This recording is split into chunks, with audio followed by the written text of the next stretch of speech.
నమస్తే, welcome to our channel. నేను పద్మిని. ప్రస్తుతంతో పాటు సోషల్ యాక్టివిస్ట్ కృష్ణకుమారి గారు ఉన్నారు. మాట్లాడదాం. మేడం నమస్తే. మేడం, రోజుకొక ఇల్లీగల్ అఫైర్స్ తో ఉన్నటువంటి విషయాలు బయటకు వస్తూనే ఉన్నాయి, జనాల్ని ఎంటర్టైన్ చేస్తూనే ఉన్నాయని చెప్పడంలో అంటే చాలా బాధాకరం ఇది డెఫినెట్ గా.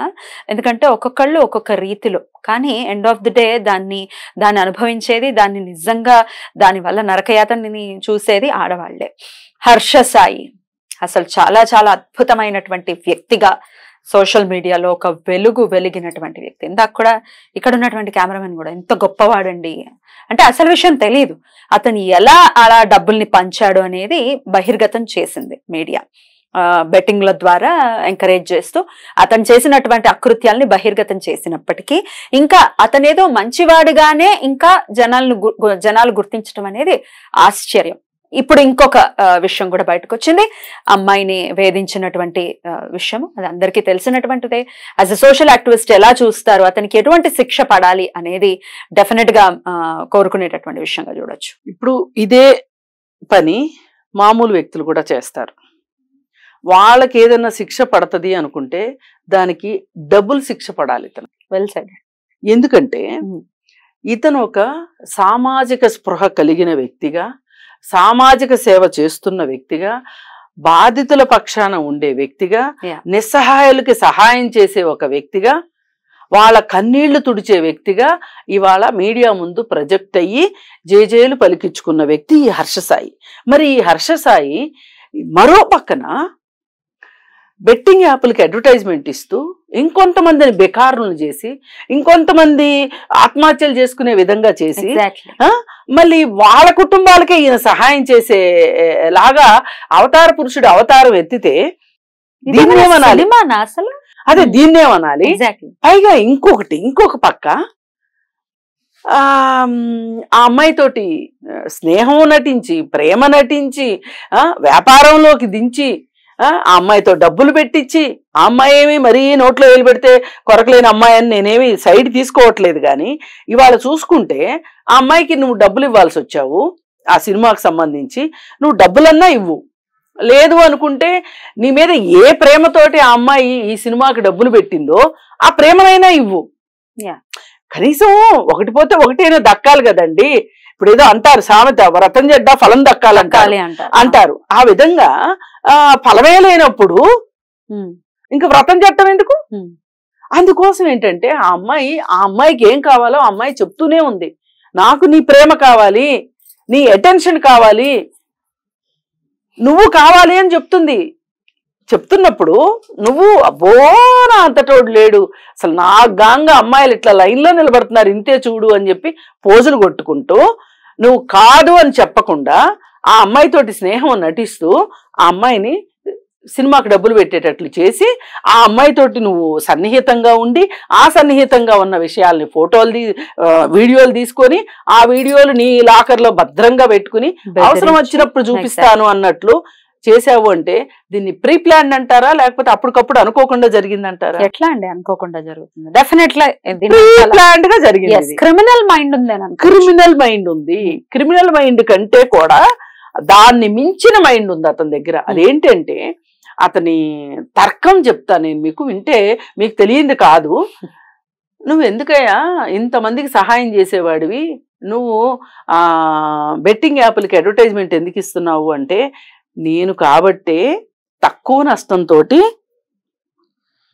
ప్రజల్ని బయటేశాను, అదే నేను కాబట్టి నాకు అన్ని డబ్బులు ఇస్తున్నారు, నేను కాదు అంటే గనక చాలా మందికి డబ్బులు ఇచ్చి చాలా మంది తోటి అడ్వర్టైజ్మెంట్ చేయిస్తే చాలా మంది బెట్టింగ్లాడి నష్టపోయి ఉండేవాళ్ళు అనే ఒక కుతర్కాన్ని తీసుకుని వచ్చి మన ముందు పెట్టి, మనం మరీ అసలు గుమ్మడికాయలు చెవులో పెట్టుకున్నాం అన్నట్లు, గుమ్మడి పువ్వులు కూడా కాదు గుమ్మడి కాయలు చెవుల్లో పెట్టుకున్నాం అన్నట్లు మనల్ని నమ్మించాలని చూసారా? ఇంత అతి తెలివి, తెలివికి మించిన అతి తెలివి, అతి తెలివిని మించిన దేవాంతకుడు అంటారు చూడండి, దేవాంతకపు తెలివితేటలు ఉన్నాయి వీడి దగ్గర. వీడు మామూలుడు కాదు. ఆ రోజే అనుకున్నా వీడు ఏదో ఒక రోజు వీడికి సంబంధించింది బయటకు వస్తుంది, ఏమీ రాకుండా ఉండదు. ఎందుకంటే ఇంత మాట్లాడినోడు ఏమీ చేయకుండా ఉండడు. ఇంత తెలివైనోడు అంటే వాడికి ఒక వాల్యూ సిస్టము, వాడికంటూ ఒక నియమ నిబంధనలు, వాడికి ఒక సొంత రాజ్యాంగాన్ని ఏర్పరచుకున్నాడు వాడు. ఇలాంటి వాళ్ళే రేపు ఇంకొన్నాళ్ళు పోయాక బాబాలు అవతారాలు ఎత్తేది. బాబాలు కూడా ఇంతే, వాళ్ళు చేసే ప్రధానికి ఎక్కడో ఎత్తుక్కుంటారు. ఎత్తుకుని ఇగో ఆ డేరా బాబా అని ఒకడు ఉన్నాడు పంజాబ్ లోనో ఎక్కడో, గమనించే ఉంటారు. ఇప్పటికీ కటకటాల వెనకాల చక్కగా తిరుగుతున్నాడు. బీజేపీ గవర్నమెంట్ లో ఇవ్వకుండా ఎలా ఉంటారు? చక్క వాడు బీజేపీలో చేరాడు, అందుకే ఇచ్చేశారు వాడికి. సరే, అంతకంటే గొప్పలు చాలా మంది జైళ్లలో మొగ్గుతున్నారు, అది వేరే విషయం, అది వేరే టాపిక్. గాని వీడు అంతటి తెలివైనోడు, వీడు మామూలు తెలివైనోడు కాదు. అందుకే ఆ అమ్మాయి వీడి కోసం, వీడి ప్రేమ కోసం చస్తే వీడు దాని డబ్బుల కోసం చచ్చాడు. ఇది చాలా మోసం, ఇది నేరం. వీడు చాలా notorious personality, notorious criminal brain అనాలి. అది తెలివితేటలు ఒక లెవెల్ దాటిన తర్వాత, తెలివి బాగా ఎక్కువైపోయిన తర్వాత, అతి తెలివి అయిపోయిన తర్వాత, మితిమీరిన తెలివితేటలు వచ్చిన తర్వాత అవి ఒక వేరే రూపంలోకి వెళ్ళిపోతాయి. ఒక మానసిక రుగ్మత అయిపోతుంది, ఖచ్చితంగా రుగ్మతే అవుతుంది. వాడు అసలు మానసిక రోగి వాడు. ఎందుకంటే వాడు నేను చాలా అందంగా ఉంటాను, నేను చాలా స్టైల్గా ఉంటాను, వాడు బట్టలు వేసుకునే విధానము, వాడి ఒక నార్సిస్టిక్ యాటిట్యూడ్, నార్సిస్ట్ వాడు. నేనే గొప్పోడిని, నేనే గ్రేట్ అన్నట్లు, పైగా నేను కాబట్టే ఇదంతా చేయగలుగుతున్నాను అని ప్రపంచం ముందు ప్రొజెక్ట్ చేసుకున్నాడు, చూసారా వాడు. అందుకే ఈ విషయం కూడా ఇది తప్పు అనుకోవట్లేదు, ఎప్పటికీ అనుకోడు. మోసం చేసే వాడికి ఎప్పటికీ వాడి పర్స్పెక్టివ్ నేను కరెక్టే ఉన్నాను అనుకుంటాడు. బట్ కొంతమంది తప్పని తెలిసి కూడా మేము చేస్తున్నాము, కానీ ఎవరికి తెలియనంత వరకు అమ్మయ్య అనుకుంటారు. కానీ తెలిసిన తర్వాత అది ఎంతో కొంత తలంచుతారు. వీడు ఆ టైప్ కూడా కాదు. అందుకని ఇంత నేరం చేయగలిగాడు. నాకు అన్నిటికన్నా బాధాకరమైన విషయము, చాలా మంది వ్యాపారాల్లో డబ్బులు పెడతారండి, మోసపోయే వాళ్ళు ఉంటారు, లాభపడే వాళ్ళు ఉంటారు. దాని గురించి ఇక్కడ చర్చ కాదు. కానీ ఆ అమ్మాయి వీడియోలు దగ్గర పెట్టుకున్నాడు, చూసారా? అది గనక నిజంగా ఆ అమ్మాయి చెప్పేది గనక వాస్తవం అయితే గనక వీడు పక్కా క్రిమినల్. ఇంకా రెండో డైలాగ్ లేదు. మరి వీడికి అసలు శిక్ష పడుతుంది? ఇంత తెలివైన వాడు తప్పించుకోవడం కూడా వాడికి పెద్ద విషయం ఏమండి? ఇంత శార్లెస్ శోభరాజు వీడికంటే తెలివైనవాడు, వాడే దొరికాడు. అదేం పెద్ద విషయం కాదు.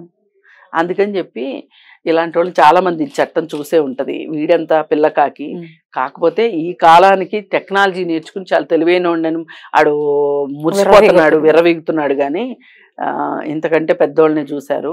ఎంత అతని గురించి నిజాలన్నీ బయటపడినప్పటికీ నెటిజన్స్ ఇంకా తనని సపోర్ట్ చేయటం, మరి పెయిడ్ బ్యాచ్ అనుకోవాలా, నిజంగానే అదే అంధత్వంలో ఉన్నారు కొంతమంది నెటిజన్స్ అనుకోవాలా? ఎలా చూడాలి యాంగిల్? ప్రాబ్లం ఏంటంటే అండి, వాళ్ళు చేయలేంది ఎవరో చేస్తే చూసి తట్టుకోలేని మనుషులు ఉంటారు. కొంతమంది అలా చెయ్యాలని ఉన్నా వాళ్ళు చేయలేకపోయినప్పుడు చేసే వాళ్ళని చూసి ఒక ఎడోరెన్స్ ఉంటది, ఒక ఆరాధనా భావం ఉంటది. ఆ ఆరాధన భావంలోకి చాలా మంది వెళ్ళారు. ఇప్పుడు ఎన్నో రోజులు అతని వీడియోలు చూస్తూ ఉండి అతని ప్రభావానికి లోనయ్యారు వాళ్ళందరూ. అంత ఈజీగా బయటపడాలి, అది టైం పడుతుంది, రిప్రూవ్ అవుతుంది. ఇప్పుడు ఆ అమ్మాయి చెప్పిందే గనక కరెక్ట్ అయితే గనక, నన్ను బెదిరించాడు అని చెప్పేది గనక ప్రూవ్ అయితే గనక వాడికి మంచి శిక్ష పడుతుంది. అది చాలా పెద్ద కేసు. అలా బెదిరించటం, బ్లాక్ మెయిల్ చేయడము, ఇవన్నీ చాలా పెద్ద నేరాల కింద, సెక్సువల్ హెరాస్మెంట్ కిందకు వస్తుంది. మరి ఆ నేరాలు అన్నప్పుడు వాడికి శిక్ష పడిన తర్వాత అయినా మళ్ళీ జానీ మాస్టర్ని ఎట్లయితే బయట వేయాలని కొంతమంది కుట్ర చేశారు అని మాట్లాడుతున్నారో, అలా అనుకునే ప్రబుద్ధులు కొంతమంది ఉండొచ్చు. అది వేరే. వాళ్ళ అమాయకత్వానికి మన జోహార్లు అనుకోండి, అది వేరే విషయం. ఏదైనా మనం ఆలోచించాల్సింది ఏంటంటే, ఇప్పుడు ఒక టాటాలో, బిర్లాలో అలాంటి వాళ్ళు సేవా కార్యక్రమాలు చేస్తున్నారు, పేదలకు ఏదన్నా పంచి పెడుతున్నారు, సహాయ కార్యక్రమాలు చేస్తున్నారు అంటే వాళ్ళ దగ్గర ఉంది కాబట్టి వాళ్ళు పెట్టారు. అసలు హర్ష సాయి దగ్గర ఏముందని, లాజిక్ ఏంటి? యూట్యూబ్ నుంచి వచ్చే డబ్బులతో ఎంతవరకు చేయగలరు? ఎంతమందికి యూట్యూబ్ ఛానల్స్ ఉన్నాయి, వాళ్ళకి తెలుసు, అవగాహన ఉంది ఎన్ని డబ్బులు వస్తాయని. అసలు ఆశ్చర్యం, అది ఎలా చేస్తున్నాడు, ఏదో మోసం ఉంది, గ్యాంబ్లింగ్ ఉంది దీని వెనకాల అనుకోవాలి కదా. గ్యాంబ్లింగ్ ఉంది, ఏ గ్యాంబ్లింగ్ లేకుండా ఇదంతా జరగలేదు. అతను ఆ సామాజిక స్పృహ లేకుండా అసలు సమాజంలో దీని ఇంపాక్ట్ ఏంటి అనేది ఆలోచించుకోకుండా ఆ యాడ్ ఇచ్చాడు చూసారా, ఆ యాడే ఇవ్వటం వెనకమాల నేను ఇంత ఆలోచించకుండా ఇచ్చాను, నేను ఇక నుంచి ఇవ్వను అని అనుంటే గనక, ఆ మెచ్యూరిటీ అన్న ఉండుంటే గనక ఇంత తిట్టుకోవాల్సిన అవసరం ఉండేది కాదు. ఇప్పుడు చిరంజీవి గారు ఎంత పెద్ద ఆయన కోకోకోలా యాడ్ మానేశాడు. ఎందుకు అంటే ప్రజల దగ్గర నుంచి వస్తున్న నెగటివ్ ఫీడ్బ్యాక్ ఏదైతే ఉందో గౌరవించారు. దానిలో ఆ కెమికల్స్ ఉన్నాయని, అదని ఇదని హానికరమైనవి ఉన్నాయని తెలిసినప్పుడు ఎలాగో నేను సైన్లు పెట్టేశాను కాబట్టి ఈసారికి కానీ నెక్స్ట్ టైం నుంచి నేను చెయ్యొద్దు అని అనుకున్నాడు. ఆయన దాన్ని రెన్యువల్ చేయలేదు. ఆయన ముందు వీడెంత అండి, ఎంతో కొంత బాధ్యత, ఒక్క ముక్క ఇంత బాధ్యతారహితమా? ఏంటంటే హర్షసాయి అనేవాడు తప్పు చేశాడు అని ఒప్పుకుంటే ఎక్కడ డౌన్ అయిపోతానో అనే ఒక భయం, ఎక్కడా వెనకడుగు వేయటానికి వీల్లేదు, ఒక్కడుగు ఆగటానికి వీల్లేదు, ముందుకే వెళ్ళాలి అనే ఒక ఉద్దేశంతో చేసిన పనులు ఇవన్నీ. పెద్ద పెద్ద రిపోర్టర్స్ గా చలామణి అయ్యేటటువంటి కొంతమంది రిపోర్టర్స్ గాని జర్నలిస్టులు గాని ఆయన ఇంటర్వ్యూస్ చేశారు, మనం చూసాం. బోల్డ్ అంతా రీసెర్చ్ చేసాం, మేము నిజమా కాదా అని రీసెర్చ్ చేసాము. అది కూడా పెయిడ్ ఇంటర్వ్యూ అని అనుకోవచ్చండి. అంటే వాళ్ళకి ఇచ్చిన సాక్ష్యాలు ఆధారాలు అలాంటివి అయ్యి ఉండాలి. వీళ్ళు రీసెర్చ్ చేసాము అని వాళ్ళు అడ్మిట్ చేసినప్పుడు research what is the meaning of research? Research అంటే వాళ్ళు ఏం చెప్తారు, అతను ఎవరికి సహాయం చేశాడో వాళ్ళ ఇంటి వాళ్ళ దగ్గరికి వెళ్ళి మాట్లాడితే వాళ్ళు ఏం చెప్తారు, నిజమేనండి అని చెప్తారు. ఇదే వీళ్ళు. అంతేగాని అతని ఆర్థిక మూలాల్లోకి వెళ్ళి చూసి వచ్చిన వాళ్ళు ఉన్నారని నేను అనుకోను. యాక్చువల్గా అది కదా పాయింట్. అక్కడికి వెళ్ళాలి. అసలు ఈ డబ్బులు ఎక్కడి నుంచి వస్తున్నాయి? ఇప్పుడు అతను సినిమాలో ఒక బ్యూటిఫుల్ డైలాగ్ ఉంది, వాడు 25 సంవత్సరాల వయసు కూడా లేనివాడు ఒక 10 లక్షలు నాకు చెక్ ఇచ్చాడు అంటే ఆ రోజే నేను అడిగి ఉండాల్సింది, 10 లక్షలు నీకు ఎక్కడ, ఇంత చిన్న వయసులో ఈ డబ్బులు నువ్వు ఎలా సంపాదించావో నేను అడిగి ఉండాల్సింది అన్నాడు కదా. అలాగే ఇంత చిన్న కుర్రాడు వెనకమాల ఫ్యామిలీ బ్యాక్గ్రౌండ్ లేకోకుండా ఇన్ని సహాయాలు ఎలా చేస్తున్నారు అని మనం ఆలోచించకుండా సహాయం చేస్తున్నాడు ఇంతే చాలు, ఎవరో ఒకరు సహాయం చేస్తున్నారు కదా ఇంతే చాలు అని అనుకోవడము. పైగా సహాయం చేసేటప్పుడు వాళ్ళని అతను చూపించిన ప్రొజెక్ట్ చేసిన విధానం చాలా బాధాకరమైందండి. ఇప్పుడు శ్రీదేవి అని ఇంకొక అమ్మాయి కూడా చేస్తూ ఉంటుంది. ఆ అమ్మాయి కూడా చాలా ఒక రకంగా చాలా ఇండీసెంట్ గా బిహేవ్ చేస్తుంది, డీసెన్సీ చూపించదు. ఎట్లాంటి విషయాలు? ఎట్లా అంటే నీకేం కావాలి అని అడుగుతుంది, సరే ఎంతో కొంత డబ్బులు తీసుకురా అంటది, డబ్బులు తీసుకుని వస్తాయి. కొట్టడం కూడా అప్పుడప్పుడు అబ్జర్వ్ చేశారా? వాళ్ళని చేయెత్తి ఇట్లా అనటం. తను చేస్తున్నది మంచి పని అయ్యి ఉండొచ్చు. నో అండి, అంటే సేవ నేను అనేది నో సేవ. ఇక్కడ నేను సేవకు కూడా అర్థం చెప్తాను మీకు ఒక్క నిమిషంలో. ఇప్పుడు అబ్బో ఈ డబ్బులకి ఇంత వచ్చేస్తాయండి మరి అని మాట్లాడటం అంటే ఒక కామిక్ వేలో మాట్లాడుతుందని అనుకోకూడదు. నేను అనుకోనట్లా. ఒక ఇద్దరు స్నేహితుల మధ్యలో కామిక్ వే ఉంటది, ఒక తల్లి కూతురు మధ్యలో కామిక్ వే ఉంటది. నువ్వు మొదటిసారి వాళ్ళని చూస్తున్నావు, నీకు వాళ్ళకు ఉన్న బంధం ఏంటి, నీకెట్లా కామిక్ వస్తుంది అక్కడ? తప్పు. అది ఏంటంటే ఒక ఐ హ్యాండెడ్నెస్, నేను వీళ్ళకి చేస్తున్నా, నా చెయ్యి పైన ఉంది, వాళ్ళ చెయ్యి కింద ఉంది కాబట్టి నేనేం మాట్లాడినా నడుస్తుంది. ఇప్పుడు వాళ్ళు ఆ ఒక్క క్షణానికి శ్రీదేవి నువ్వు చాలా మంచిదానివమ్మా, నువ్వు 100 ఏళ్ళు బతుకమ్మా, నువ్వు అలా బతుకమ్మా ఇలా బతుకమ్మా అని దండాలు దశకాలు పెట్టొచ్చు. అంటే నీకు అసలు అంత పెట్టించుకోవాలనే కోరికతోనే ఇస్తున్నావా నువ్వు అవన్నీ? ఇది తప్పు. నేను ఎంఏ సోషల్ వర్క్ చేశాను. దానిలో మాకు సైకాలజీ ఒక సబ్జెక్ట్ ఉంటుంది. దానిలో సర్వీస్ ఎలా చెయ్యాలి, ఎంఎస్డబ్ల్యూ అంటేనే అది. దానిలో మనకెంత మంచి సైకలాజికల్ గా బ్రెయిన్ మంచిగా ఉంటే మనము సోషల్ వర్క్ అంత బాగా చేస్తాము అని చెప్పి రీజనింగ్ చెప్పారు ఒక ప్రొఫెసర్. ఏం చెప్పారు అంటే, మీరు ట్రాఫిక్ సిగ్నల్ దగ్గర ఎవరన్నా వచ్చి మిమ్మల్ని డబ్బులు అడుగుతారు, డబ్బులు అడిగినప్పుడు మీరు డబ్బులు ఎలా ఇస్తారు అని అడిగింది. అడిగితే ఇస్తామండి ఇస్తా. ఎలా ఇస్తారు? ఇలా వేస్తారు. అయితే కాకుండా టచ్ అనే కాదు, మీ చెయ్యి పైన ఉంటది కదా, వాళ్ళ చెయ్యి కింద ఉంటది కదా. దీన్ని బట్టి మీరు ఏమనుకుంటారు అంటే పాపం వాళ్ళు కష్టాల్లో ఉన్నారు, అడుగుతున్నారు, ఇస్తున్నాము అనుకుంటారు. నో, మీకు వాళ్ళకి ఇచ్చిన డబ్బులు ఇచ్చినప్పుడు మీ మనసు ఎంత సాటిస్ఫాక్షన్ లోకి వెళ్తుందో దానికి విలువ కట్టగలరా అని అడిగింది ఆవిడ. మీకు అంత సాటిస్ఫాక్షన్ ఇస్తున్నారు వాళ్ళు, యాక్చువల్ గా వాళ్ళే లేకపోతే, ఎగ్జాక్ట్లీ వాళ్ళే లేకపోతే మనం ఎవరికి ఇస్తాం? మనం ఎవరు పుచ్చుకునేవాడే లేకపోతే ఇచ్చేవాడు ఎవరికి ఇస్తాడు? ఎవరికి ఇస్తారు? ఇక్కడ ఈ లెక్కన కీర్తింపబడాల్సిన వాళ్ళు ఎవరు? తీసుకునే వాళ్ళే. మనకి సంతోషాన్ని ఇస్తుంది ఎవరు? తీసుకున్న వాళ్ళు. మనకు సాటిస్ఫాక్షన్ ఇస్తుంది ఎవరు? వాళ్ళు కదా. కానీ మనం ఏం ఆలోచిస్తాం? మనం అధికులము అనే భావంలోనే ఇస్తాం. ఈ కాన్సెప్ట్ ఉండొద్దు. నీ దగ్గరికి కౌన్సిలింగ్ వచ్చిన వాళ్ళైనా సరే, నీ దగ్గర ఒక సలహా కోసం, ఒక సంప్రదింపు కోసం వచ్చే వాళ్ళైనా సరే, నేను గొప్ప, నేను చదువుకున్నాను, నేను తెలివైన దాన్ని, నాకే తెలుసు కాబట్టే వాళ్ళు ఒక నిస్సహాయ పరిస్థితిలో నా దగ్గరికి వచ్చారు కాబట్టి నాది పై చెయ్యి అనుకోవడం చాలా తప్పు అని ఆవిడ చెప్పారు. అప్పటి వరకు నిజానికి ఆ కాన్సెప్ట్ నాకు కూడా తెలియదు. మరి ఏదైనా చదువుకుంటేనే తెలుస్తుందండి, ఒట్టి గాలి మాటలు మాట్లాడుకుంటే ఏమీ తెలియదు. అయితే వాళ్ళు ఎంత అనుభవంతో చెప్పుంటారు అది. ఆమె ఎన్ని పుస్తకాలు చదివించుంటది, చదివితే ఆమెకి ఇది అర్థమయ్యి ఉంటది. నాలాంటి స్టూడెంట్స్ కి ఎంతమందికి చెప్పుంటది ఆవిడ. సో ఈ నేచర్ శ్రీదేవిలో మిస్ అవుతుంది.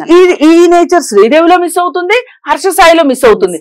ఎందుకు మిస్ అవుతుందో కూడా చెప్తా నేను. ఎందుకు అంటే తద్వారా వీళ్ళు ఒక కీర్తిని పొందాలనుకుంటున్నారు, ఒక సంతృప్తిని పొందాలనుకోవట్లా. కీర్తికి సంతృప్తికి చాలా తేడా ఉంది. డెఫినెట్లీ సంతృప్తి అనేది ఒక మానసికమైంది, కీర్తి అనేది ప్రాపంచికమైంది.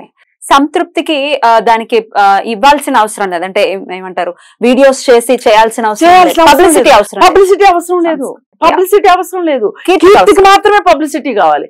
మీరు ఈ కీర్తి ద్వారా మీరు ఇంకేదో ప్రయోజనాన్ని ఆశిస్తున్నారు కాబట్టి మీకు ఈ ప్రాపగాండా కావాల్సి వచ్చింది.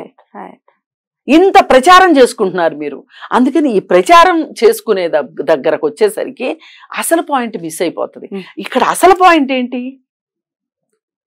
ఒకరికి సహాయం చేయడం అనేది, అవసరంలో ఉన్న వాళ్ళ అవసరాన్ని గుర్తించి వాళ్ళ అవసరానికి తగ్గట్లుగా సహాయం చేయడము అనేది ఇక్కడ ఒక కాన్సెప్ట్. ఆ కాన్సెప్ట్ మిస్ అయిపోయి మీరు చేస్తున్నారు, వాళ్ళు తీసుకుంటున్నారు, మీరు ఇస్తున్నారు, వాళ్ళు తీసుకుంటున్నారు, మీరు అధికులు, వాళ్ళు సామాన్యులు. ఇది ఎప్పుడైతే వచ్చేస్తుందో అప్పుడే వాళ్ళ మైండ్ లో ఒక కమర్షియల్ యాంగిల్ వచ్చేస్తుంది. ఆ కమర్షియల్ యాంగిలే హర్ష సాయిని మింగేసింది ఒక రకంగా. ఇప్పటికైనా కళ్ళు తెరవాలి. ఇప్పటికైనా కళ్ళు తెరవాల్సింది ఎవరు అంటే హర్ష సాయి మాత్రమే కాదు, అభిమానులకు అర్థం కావాలి ఇదంతా. అసలు ఏం చేసి ఈ డబ్బులు సంపాదిస్తున్నాడు, ఒకటి ఈ చేయడం ద్వారా ఏం కావాలనుకుంటున్నాడు హర్ష సాయి అనేది ఈ క్లారిటీ వస్తే అతన్ని గుడ్డిగా అభిమానించే వాళ్ళు, అనుసరించే వాళ్ళు కొంచెం ఆగి ఆలోచిస్తారు. కమెంట్స్ వచ్చే పర్స్పెక్టివ్ నుంచి అడుగుతున్న ప్రశ్న ఇది. మరి మీరేం చేశారు? మీరేమైనా సేవా కార్యక్రమాలు చేశారా? వాళ్ళ గురించి మాట్లాడుతున్నారు అని ఒకవేళ కమెంట్ వస్తే ముందే దీనికి మీరు ఆన్సర్ చేయండి మేడం. నేను చదువుకున్నాను, MSW. నేను ఫ్యామిలీ కౌన్సిలింగ్ చేస్తాను. ప్రొజెక్ట్ చేయరు? ఒకవేళ సేవలు చేస్తే నేను ప్రొజెక్ట్ చేయను. పైగా నేను ఇంకోటి ఏం చేస్తానంటే నా సొంత డబ్బులతో నేను ఏది చేయను. నా సొంత డబ్బులతో చేసేదాన్ని నేను సేవ అనుకోను. నేనేం చేస్తానంటే ఎప్పుడు కూడా సోషల్ వర్క్ లో నెట్వర్క్ చాలా ఇంపార్టెంట్. మాకు ఒక సబ్జెక్టే ఉంటుంది సోషల్ వర్క్ లో, నెట్వర్క్ అనేది. నెట్వర్క్ ఎందుకు ఇంపార్టెంట్ అంటే నేనంటూ సేవ చేస్తే అది లిమిటెడ్ అవుతుంది, 10 మంది. అదే నాలాంటి భావన ఉన్న నలుగురితో కలిసి నేను పనిచేస్తే అది ఒక నెట్వర్క్. నాదే, నేను ఏ రకమైన సాయం చేయగలను, ఇంకొకరు ఏ రకమైన సాయం చేయగలరు, ఇంకొకరు ఏ రకమైన సాయం చేయగలరు, ఇంకొకరు ఎవరికి సహాయం అవసరమో మాకు చెప్తారు. ఇవన్నీ అందరూ కలిస్తేనే అవుతుంది పని అక్కడ. ఇది ఒక నెట్వర్క్. ఒక్కరుగా నేను సేవ చేశాను అని చెప్పుకోవటం అది అనంత అభూత మీతో ఏది ఆగకూడదు. ఈ నెట్వర్క్ అంటూ ఒక నలుగురు మనుషుల్ని మీరు నేర్పారు అంటే, ఆ నలుగురు ఇంకొక నలుగురికి నేర్పారు అంటే అది కొనసాగుతుంది. చిరంజీవి సినిమాలో, స్టాలిన్ సినిమాలో లాగా ముగ్గురు ఇంకో ముగ్గురికి, 9 మందికి 9 మంది 36 మందికి ఇలా అవుతుంది. అది నెట్వర్క్. అది చేస్తారు, అది చేస్తాను. అది మాట సహాయమా లేకపోతే ఇంకొకట అనేది సబ్జెక్ట్ ని బట్టి ఉంటుంది. నాకు ఎంతో మంది డబ్బులు ఉన్న వాళ్ళు తెలుసు, అలాగే నాతో సహాయం పొందే వాళ్ళకి డబ్బులు ఉండొచ్చు, అలాగే నా దగ్గరకు వచ్చే వాళ్ళల్లో చాలా మంది అవసరాలు ఉన్న వాళ్ళు ఉండొచ్చు. ఈ అవసరం ఉన్న వాళ్ళని, ఆ డబ్బులు ఉన్న వాళ్ళని లింక్ చేశాను అనుకోండి, అది సహాయం కాదా? చెప్పక్కర్లేదు, అది సహాయం కాదని అనుకోవడానికి లేదు. సహాయం కాదు అని అనను, అలాగే నేను మాత్రమే చేయగలను, నేను లేకపోతే వాళ్ళ ఇంట్లో కోడి కుయ్యదు, పిల్లి పొయ్యిలోంచి లేవదు అని నేను అనను. ఏదో ఒక శక్తి పనిచేస్తూనే ఉంటది, ఎవరో ఒకళ్ళు చేస్తూనే ఉంటారు. కానీ ఆ చేసేదాని వెనకమాల మన ఉద్దేశం ఏంటి అనేది చాలా ఇంపార్టెంట్. ఆ ఉద్దేశం ఎలా ఉండాలి అంటే, నీకు సంతృప్తినిచ్చేది అయ్యి ఉండకూడదు, వాళ్ళకి అవసరమైంది అయ్యి ఉండాలి. బ్యూటిఫుల్ అండి. ఇప్పుడు చాలా మంచి థాట్ ప్రాసెస్. నీది సంతృప్తి, కానీ వాడికి అది యూజ్ అవ్వాలి కదా. ఇప్పుడు ఒకసారి బ్రిటన్ రాణి రాజప్రసాదం ముందుకు వచ్చి గొడవ చేస్తున్నారంట ప్రజలు. ఏంటి అంత గొడవ చేస్తున్నారు వాళ్ళు అని అంటే, వాళ్ళకి బ్రెడ్ కావాలంట. బ్రెడ్ ఏంటి, కేక్ ఇవ్వండి అందంట. వాళ్ళు అసలు బ్రెడ్ లేదని వచ్చారు. కేక్ ఎందుకు వాళ్ళకి? ఆమె అసలు ఒక మనిషి బ్రెడ్ తో అవసరం ఉంటుందని ఆమె అనుకోవట్లే. ఓహో, ఓకే, రైట్. అసలు ఆ యాంగిల్ తెలియదు, ఆ యాంగిలే తెలీదు. ఓకే. ఇప్పుడు బ్రెడ్ చీపా, కేక్ చీపా అనేది, ఇప్పుడు ఆ వచ్చిన వాళ్ళకి బ్రెడ్ అడిగే వాళ్ళకి బ్రెడ్ ఇచ్చి పంపించవచ్చు కదా, వాళ్ళ అవసరం అది. నువ్వేం ఆలోచిస్తున్నావు, నీ దగ్గర ఏది ఉందో, నీ తాహత ఏదో నువ్వు అది ఆలోచిస్తున్నావు, కానీ వాళ్ళ అవసరం ఏదో ఆలోచించగలిగా. నీకు తాహత ఎంతైనా ఉండొచ్చు, వాళ్ళ అవసరం ఇంపార్టెంట్. బ్యూటిఫుల్ అండి. డెఫినెట్ గా ఇది ఈ ప్రశ్న వీళ్ళ గురించి, ఎందుకంటే కమెంట్స్ తో చాలా నీచంగా మనం చూస్తూనే ఉన్నాము. We don't care, but then ఒక్క మైండ్ అయినా అర్థం చేసుకోగలగాలన్న ఉద్దేశంతో అడగడం జరిగింది. ఎనీవేస్ హర్ష సాయికి శిక్ష పడేటటువంటి పరిస్థితి ఉంటుంది, ఇఫ్ ఎట్ ఆల్ ప్రూవ్ అయితే డెఫినెట్ గా శిక్ష పడాలి అని కోరుకుంటూ. ఇంకొకటండి, చాలా మంది ఏమంటున్నారంటే, ఆడపిల్లలు ఊరికే కేసులు పెట్టేస్తున్నారు, ఏమీ లేకుండా కేసులు పెడుతున్నారు, చట్టాలన్నీ వాళ్ళకే అనుకూలంగా ఉన్నాయని మాట్లాడుతున్నారు. అది చాలా తప్పు. ఏమీ లేకుండా పోలీస్ స్టేషన్ కి వెళ్ళినంత మాత్రాన కేసులు పెట్టరండి. ఎఫ్ఐఆర్ ఫైల్ చేయరు కదండి, చెయ్యరు. కంప్లైంట్ తీసుకొని చూసి అందులో నిజాలేంటి, దానికి సంబంధించి వాళ్ళకి ఎక్కడన్నా అనుమానం వస్తే దానికి సంబంధించిన ఆధారం ఏంటి అని అడిగి, అవన్నీ కరెక్ట్ గా ఉంటే అతన్ని ఎవరి మీద అయితే కేసు పెట్టారో అతన్ని పిలిపిస్తారు.